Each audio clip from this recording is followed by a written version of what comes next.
Maligayang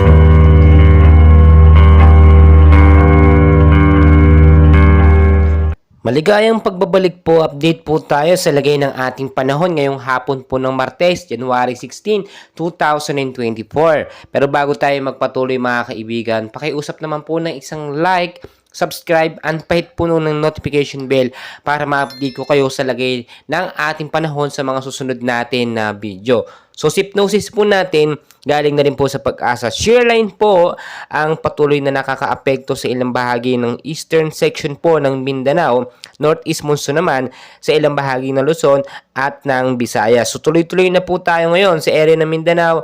Ang condition po ng panahon ngayong hapon, no? May mga cloudy sky po tayo na mararanasan at posibleng makaranas din po ng rainfall shower at thunderstorm. Dala po yan ng shearline.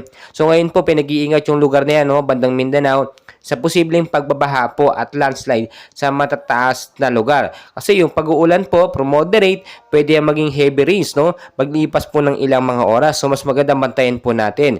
Sa area po ng Cordillera, Administrative Region, Cagayan Valley, Aurora, Quezon, Marinduque, Oriental Mindoro, Camarines Norte, at ilang bahagi po ng Eastern Visayas, maulap din na panahon ng mararanasan dyan ngayong hapon na may mga light rains po, no, dala ng northeast monsoon. So, posibleng umulan dyan pagdating sa hapon kahit sobrang init po nung umaga hanggang sa tanghali. So, mag-ingat pa rin tayo kahit wala pong significant impact yan, no, sa mga lugar na yan. Mas maganda ng handa tayo.